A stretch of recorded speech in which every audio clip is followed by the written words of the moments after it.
Hello friends, welcome to on my channel. मेरा नाम है ध्रुव और आप देख रहे हैं द लर्नर्स कम्युनिटी। आज की वीडियो में हम बात करेंगे 6 सेमेस्टर के एजुकेशन सब्जेक्ट के बारे में, जो कि आता है आपका स्किल इन्हेंसमेंट कोर्स के अंतर्गत।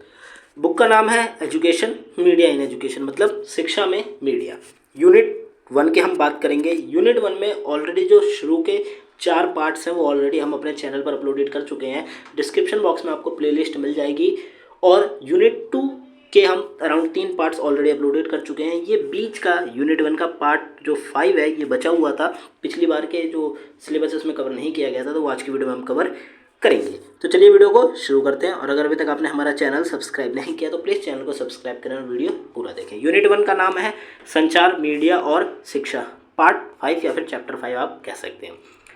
चैप्टर का नाम है शैक्षिक गतिविधियों के लिए डिजिटल मीडिया प्रयोग और उपयोग। मतलब कि शिक्षा से रिलेटेड जो भी गतिविधियां की जाती हैं उनमें डिजिटल मीडिया का प्रयोग और उपयोग किस प्रकार किया जाता है, ये सारा का सारा चैप्टर इस बारे में है। डिजिटल मीडिया नवीनतम प्रगति है और मल्टीमीडिया के रूप में से एक है। 4 पीढ़ियों के आसपास मीडिया के इतिहास को क्या करा जाता है, व्यवस्थित किया जाता है। तो डिजिटल मीडिया क्या है, नवीनतम मतलब एकदम न्यू प्रगति है, न्यू डेवलपमेंट है और एक मल्टीमीडिया का एक रूप भी है। ठीक है, आप कह सकते हैं कि मल्टीमीडिया का जो सेक्टर है वो काफ़ी बड़ा है, ब्रॉड सेक्टर है, तो उसमें डिजिटल मीडिया एक उसका पार्ट है। 4 पीढ़ियों के आसपास हम क्या करते हैं, मीडिया को बांटते हैं। पहली पीढ़ी आती है स्मृति और भाषण, फिर आता है प्रिंट दूसरी पीढ़ी में, तीसरी पीढ़ी में फ़ोन और टेलीविज़न, चौथी पीढ़ी में मल्टीमीडिया और इंटरनेट। इन 4 पीढ़ियों में हम जो मीडिया है उसको कम्प्लीटली बांटते हैं। डिजिटल मीडिया संचार विधियाँ, संचार के मुख्य के रूप में पुस्तकों के साथ प्रतिस्पर्धा करती है और शिक्षार्थियों के बीच व्यापक ज्ञान निर्माण के लिए विभिन्न मल्टीमीडिया अनुभव प्रदान करती है। तो जैसा कि आपको पता ही है, मल्टीमीडिया जो एक आप कह सकते हैं साधन है ज्ञान प्राप्त करने का, वो डिजिटल है। ठीक है, मतलब कि आप उसको फ़ोन, लैपटॉप या फिर किसी और अन्य डिवाइस के थ्रू ही यूज़ कर सकते हैं, परंतु वहीं जो पुस्तकें हैं वो एक फिजिकल ऑब्जेक्ट है जिसके द्वारा आप ज्ञान प्राप्त कर सकते हैं। तो डिजिटल मीडिया वर्तमान समय में पुस्तक को क्या दे रही है, चुनौती दे रही है, प्रतिस्पर्धा उसके साथ कंपटीशन कर रही है। और तो और शिक्षार्थी जो स्टूडेंट्स हैं, स्टूडेंट के बीच व्यापक ज्ञान मतलब बहुत बड़े स्तर पर जो ज्ञान है, नॉलेज है, उसका निर्माण करती है और मल्टीमीडिया अनुभव प्रदान करती है। किनको, स्टूडेंट्स को। डिजिटल मीडिया कई interactive digital application, software, tool, device, game, quiz और सोशल प्लेटफॉर्म का उपयोग करता है। तो डिजिटल मीडिया के अंतर्गत आपको देखने को मिलेगा कई प्रकार के वर्तमान मतलब करंट टाइम में आप देखेंगे कई प्रकार के ऐप्स आ गए हैं जिनके द्वारा आप स्टडी कर सकते हैं। कई सॉफ्टवेयर आ गए हैं, ठीक है, ऐसे टूल आ गए हैं जिनके द्वारा आप अपना क्वेश्चन देंगे, आपको आंसर मिल जाएगा या फिर उस क्वेश्चन का एक्सप्लेनेशन मिल जाएगा। वहीं कुछ डिवाइस आ गए हैं। डिवाइस से यहाँ पे तात्पर्य आप एक प्रकार से कह सकते हैं कि अमेज़ॉन का जो किंडल प्रोडक्ट है जिसके अंतर्गत बहुत सारी बुक्स आती हैं, वो एक डिवाइस है पढ़ाई से रिलेटेड। ठीक है, गेम्स आ गई हैं, आप गेम खेलते खेलते पढ़ सकते हैं। साथ में क्विज आ गए हैं, क्वेश्चंस आ गए हैं जिनके द्वारा आप क्या कर सकते हैं, पढ़ाई कर सकते हैं। और सोशल मीडिया प्लेटफॉर्म तो वर्तमान में बहुत ज़्यादा फेमस है। इसका उपयोग शिक्षा के विभिन्न रूप जैसे ईमेल, संदेश, वीडियो, वेबसाइट, फोटो और स्लाइड शो शिक्षा को सभी शिक्षार्थियों के लिए अधिक सुलभ, न्यायसंगत और गुणात्मक बनाने के लिए किया जाता है। ठीक है, तो जो डिजिटल मीडिया है इसका प्रयोग किया जाता है ईमेल्स को भेजने के लिए, संदेश को भेजने के लिए, वीडियोस देखने के लिए, वेबसाइट पे अगर कोई कंटेंट लिखा है या वेबसाइट पे आपको कुछ जानकारी चाहिए उसके लिए, फ़ोटो और स्लाइड शो शिक्षा के सभी शिक्षार्थी मतलब फ़ोटो और स्लाइड शो भी आप किस पे, इंटरनेट के डिजिटल मीडिया के थ्रू देख सकते हैं। तो ये क्या करता है, जितने भी शिक्षार्थी जो स्टूडेंट्स हैं ना उनको ईजी कर देता है, अधिक से अधिक उनको लाभ पहुंचाता है, न्याय संगत है और गुणात्मक, काफ़ी ज़्यादा गुणात्मक है, मतलब इसके काफ़ी अच्छे खासे गुण हैं। आगे बढ़ें डिजिटल क्लासरूम के बारे में। एक शैक्षणिक प्रणाली है जिसमें शिक्षक और छात्र दोनों के बीच शैक्षणिक संचार को बढ़ावा दिया जाता है। ठीक है, तो डिजिटल क्लासरूम क्या है, एक प्रकार की प्रणाली है जिसके अंतर्गत टीचर और स्टूडेंट के बीच में ज़्यादा से ज़्यादा कनेक्टिविटी बन सके। ठीक है, और किसके द्वारा, संचार के द्वारा ज़्यादा से ज़्यादा कनेक्टिविटी बन सके, ये सब डिजिटल क्लासरूम के अंतर्गत आता है। इसमें अधिकांश संसाधन डिजिटल होते हैं और इससे शिक्षक छात्र के साथ अधिक संवाद स्थापित कर पाता है। ठीक है, तो क्या होता है इसमें, आप डिजिटल क्लासरूम में अगर आप देखेंगे तो क्या होगा, इसका सिंपल सा आप है गूगल क्लासरूम। ठीक है, आपने सुना होगा गूगल क्लासरूम्स के बारे में। तो वो क्या है, एक क्लासरूम बना दिया गया है ऑनलाइन, जिसके द्वारा स्टूडेंट्स अपने टीचर से कनेक्टेड रह सकते हैं। टीचर अपने नोट्स हो गई, बुक्स हो गई, क्वेश्चन आंसर्स हो गए, ठीक है, पढ़ाई से रिलेटेड सारा मटेरियल उस क्लासरूम में दे देंगे और सभी स्टूडेंट को एक ही टाइम पे वो कंटेंट जो है वो प्राप्त हो जाएगा। तो क्या होता है, ज़्यादा से ज़्यादा टीचर स्टूडेंट के साथ कनेक्ट हो पाते हैं डिजिटल क्लासरूम के द्वारा। इस प्रणाली में छात्र को अनुभव के लिए विभिन्न डिजिटल साधन प्रदान किए जाते हैं, जैसे कि online course, video tutorial, e books, application और अन्य संसाधन। तो अगर आप डिजिटल क्लासरूम के थ्रू स्टडी करते हैं तो आपको कई सारे जो साधन है वो मिलेंगे, जैसे कि ऑनलाइन कोर्स मिल जाएगा आपको कम्प्लीटली, वीडियो ट्यूटोरियल्स मिल जाएंगे, मतलब वीडियो के ट्यूटोरियल्स मिल जाएंगे जिसमें टीचर आपको कोई कंटेंट या फिर कोई टॉपिक समझा रहा होगा। ई बुक्स बहुत ही ज़्यादा फेमस है वर्तमान समय में, ठीक है। लोग, आप कह सकते हैं एक प्रकार से, जो लोग मार्केट में जाके बुक्स बाय करना पसंद नहीं करते, वो लोग बुक्स को ई बुक्स के फॉर्म में डाउनलोड कर लेते हैं या फिर बाय कर लेते हैं लाइब्रेरी से, एंड देन वो उसको रीड करते हैं। ऐसी एप्लीकेशंस और भी कई सारे संसाधन हैं जिनका प्रयोग एक डिजिटल क्लासरूम में किया जाता है। शिक्षक अपने छात्र को इन संसाधनों के माध्यम से विभिन्न विषयों के बारे में पढ़ा सकता है और उन्हें लगातार ट्रैक कर सकता है, ठीक है। तो टीचर क्या कर सकता है, डिजिटल क्लासरूम के द्वारा स्टूडेंट्स को पढ़ा भी सकता है और उनको ट्रैक भी कर सकता है। ट्रैक का मतलब है यहाँ पे कि स्टूडेंट कितनी अच्छी प्रगति कर रहा है, डेवलपमेंट कर रहा है, जो मैं उसको पढ़ा रहा हूँ, अगर वो उसे समझ आ रहा है नहीं आ रहा, ये सब टीचर क्या कर सकता है, ट्रैक कर सकता है डिजिटल क्लासरूम के अंतर्गत। इससे छात्र को अधिक संबंधित विषयों के बारे में जानने में समझ मिलती है, ठीक है। तो इससे जो स्टूडेंट है वो किसी टॉपिक को काफ़ी अच्छे से समझ पाता है। डिजिटल क्लासरूम में छात्र को अपनी गतिविधियां, प्रदर्शन और प्रगति के बारे में संवेदनशील फीडबैक प्रदान किए जाते हैं। तो जो स्टूडेंट्स होता है, टीचर उसको फीडबैक दे सकता है, उसकी अच्छाइयाँ बता सकता है, जैसे कि उसने कौन सा काम अच्छा करा, किस काम में उसने गलती करी, ये सब टीचर उसे बता सकता है डिजिटल क्लासरूम के अंतर्गत। खैर बता तो ऑफलाइन क्लासेस में भी सकते हैं, बट डिजिटल क्लासरूम के कुछ और ही ज़्यादा फायदे होते हैं। डिजिटल क्लासरूम अधिक संचारित और व्यवस्थित होता है, जो शिक्षकों को उनकी शिक्षा के पूरे संचार में अधिक नियंत्रण देता है, ठीक है। तो डिजिटल क्लासरूम में आप कह सकते हैं कि टीचर का जो पकड़ है बच्चों के ऊपर वो काफ़ी ज़्यादा अच्छी होती है। ज़्यादा से ज़्यादा टीचर नियंत्रण रख पाता है, देख पाता है, बच्चों के बारे में जान पाता है, ठीक है। वहीं अगर आप ऑफलाइन क्लासेस को देखेंगे तो जो टीचर्स होता है केवल एक लिमिटेड टाइम के लिए स्टूडेंट के साथ उसकी कनेक्टिविटी होती है, उसके बाद टीचर्स अपना और भी स्टूडेंट्स को चेकआउट करता है, ठीक है। परंतु वहीं अगर डिजिटल क्लासरूम में इतना नहीं होता, टीचर के पास ज़्यादा सुविधाएं होती हैं कि वो स्टूडेंट्स के ऊपर नज़र रख सके। फिर आता है डिजिटल तकनीकी।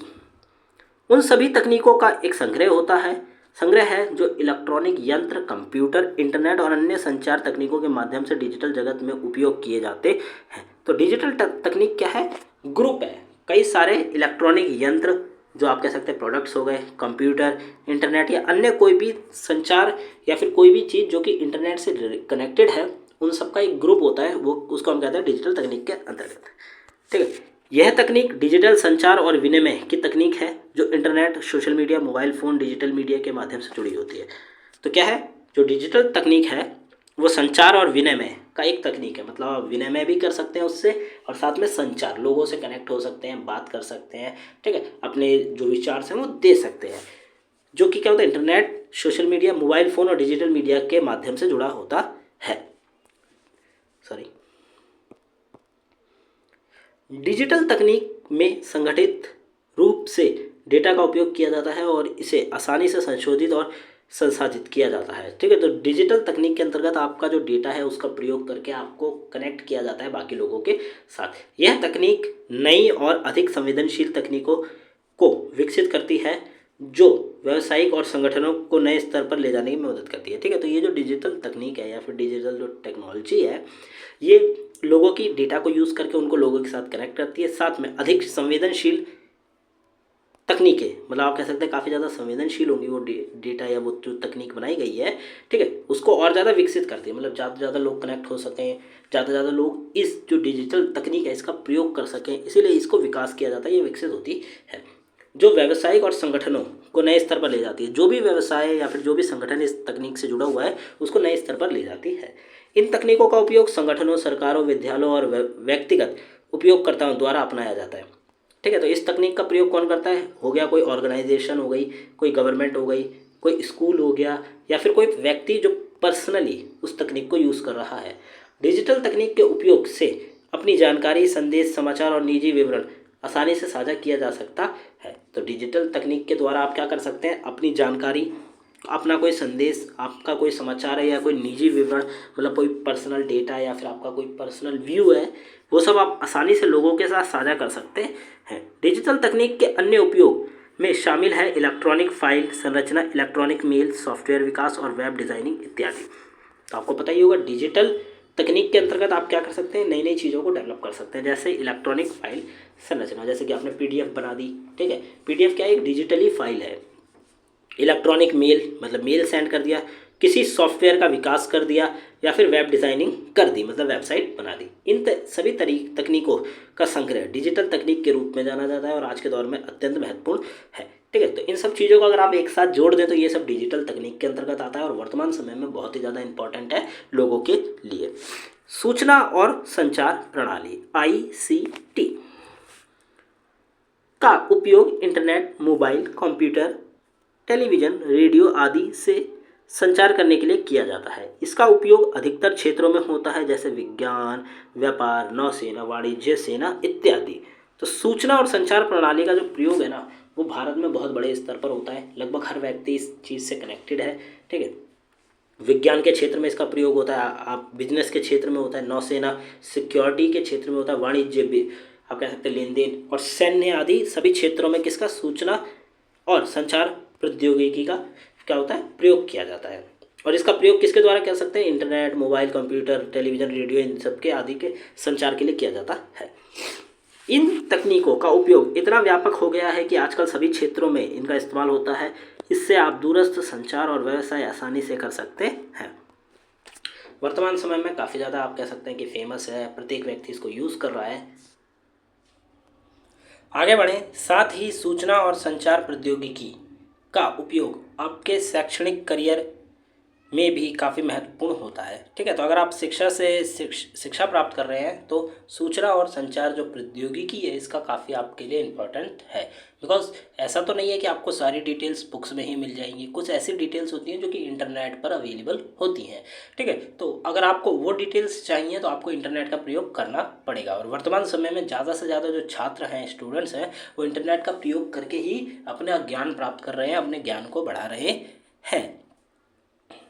इसके द्वारा आप विभिन्न संस्थाओं और विद्यालयों में ऑनलाइन पाठ्यक्रम तक पहुंच सकते हैं, ठीक है। साथ में आप क्या कर सकते हैं, इंटरनेट के द्वारा या फिर सूचना और संचार प्रौद्योगिकी के द्वारा ऑनलाइन जो स्कूल्स चल रहे हैं या फिर ऑनलाइन जो कोर्सेज चल रही हैं उन सब से आप कनेक्ट हो सकते हैं और ज़्यादा से ज़्यादा ज्ञान प्राप्त कर सकते हैं। जैसे कि आपने देखा होगा कई ऐसे ऐप्स आ गए हैं वर्तमान में, ठीक है, जिनमें आप डाउनलोड करिए, आपको कोडिंग से रिलेटेड, इंग्लिश से रिलेटेड सारी डिटेल्स वहाँ पे मिल जाती है, आप वहीं पे पढ़ सकते हैं। आपको कोई भी फिजिकल स्कूल्स में जाने की ज़रूरत नहीं है, मतलब ऑफलाइन क्लासेस लेने की ज़रूरत नहीं है, आप ऑनलाइन भी सब कुछ पढ़ सकते हैं। तो ये इसके आप कह सकते हैं लाभ है। सूचना और संचार प्रौद्योगिकी का उपयोग न केवल संचार के लिए होता है बल्कि इससे नई तकनीकों का विकास भी होता है। इससे आप एक अच्छे वेबसाइट बना सकते हैं और जिससे आप व्यापार के लिए विश्वसनीय बढ़ा सकते हैं।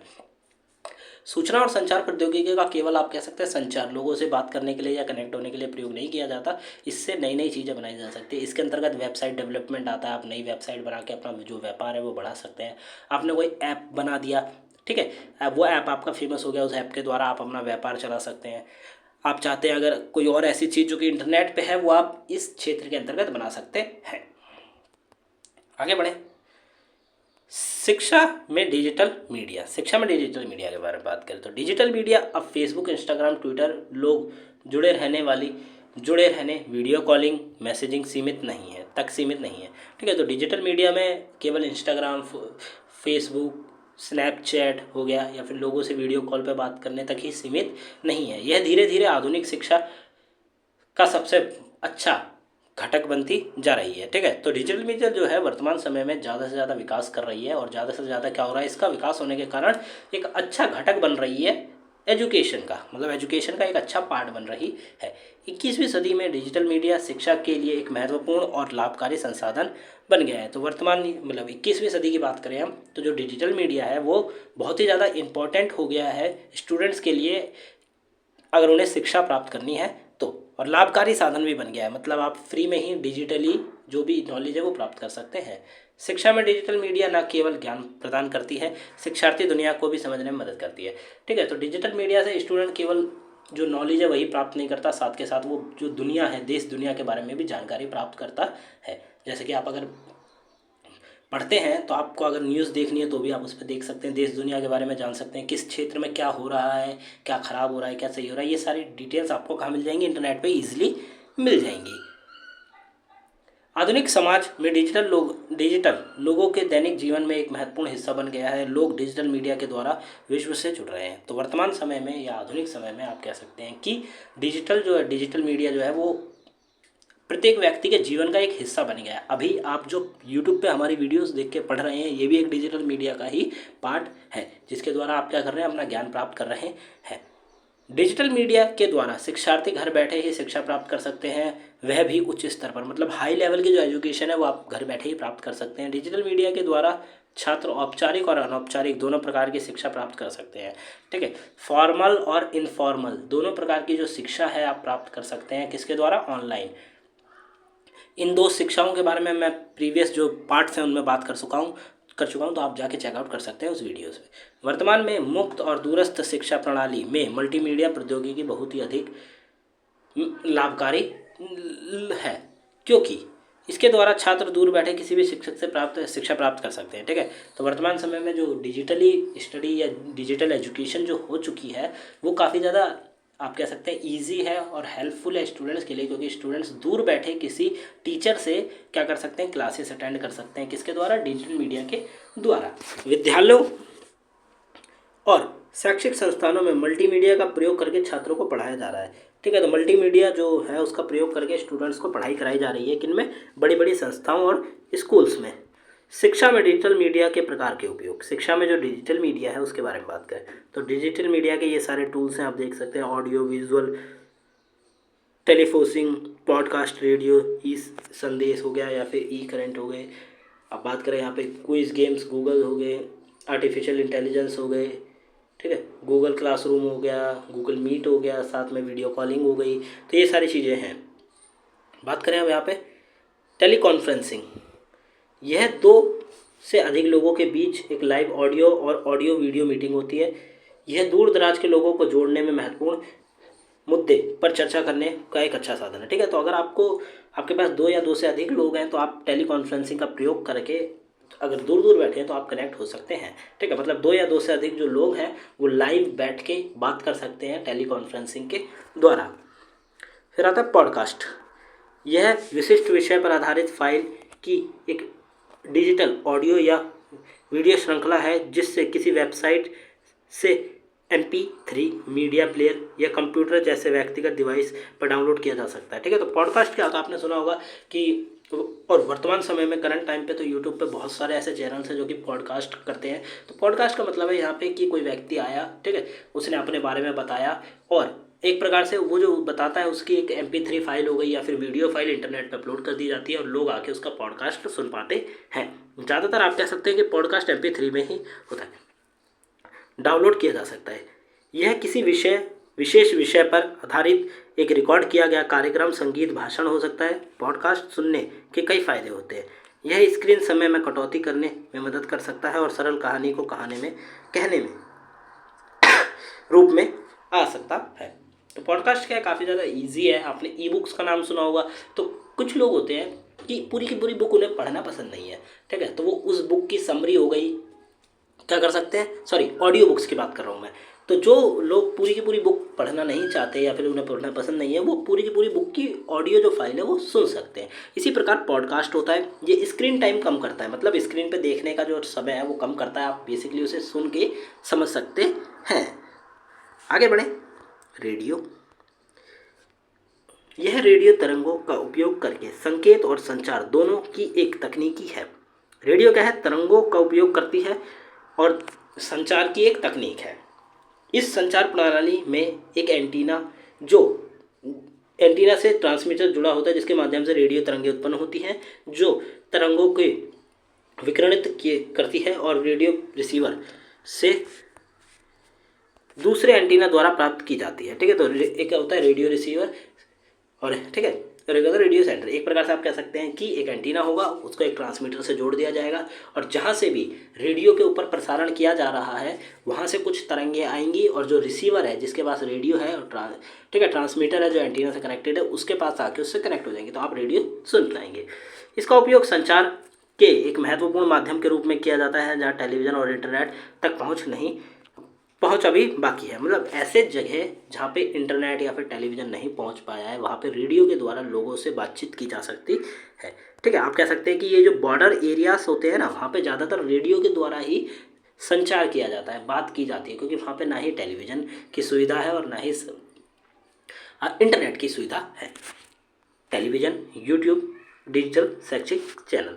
हाल ही में सरकार और विभिन्न अन्य एजेंसियों द्वारा केंद्रित अच्छी गुणवत्ता वाली शिक्षक डिजिटल सामग्री लेकर आई है। हाल ही में कोविड-19 महामारी के बीच विविध शिक्षार्थियों के लिए एक विशेष रूप से उपयोगी साबित हुई है। ठीक है, तो टेलीविज़न हो गया, यूट्यूब या डिजिटल शिक्षा जो चैनल हो गए गवर्नमेंट के द्वारा या फिर और जो एजेंसीज हैं वो अच्छे और गुणवत्ता वाले जो एजुकेशन है वो ऑनलाइन लाई है, जिसके द्वारा आप अच्छी खासी एजुकेशन प्राप्त कर सकते हैं। और ये सारा का सारा कोविड-19 का जो समय था महामारी, उस समय काफ़ी ज़्यादा ये प्रसिद्ध हुआ।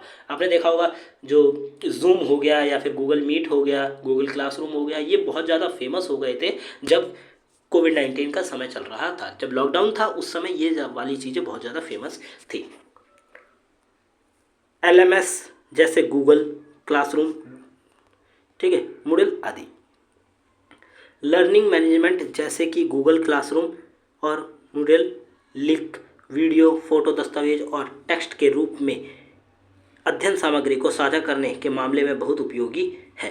ठीक है, तो क्या है जो गूगल क्लासरूम है इसके द्वारा आप क्या कर सकते हैं, टेक्स्ट हो गया, कोई रिटर्न टेक्स्ट हो गया, कोई डॉक्यूमेंट हो गया, को आसानी से क्या कर सकते हैं, साझा कर सकते हैं कई सारे लोगों के साथ। उनका उपयोग विशिष्ट निर्देश और असाइनमेंट देने के लिए भी किया जा सकता है जिसे छात्र LMM पर अपलोड कर सकते हैं।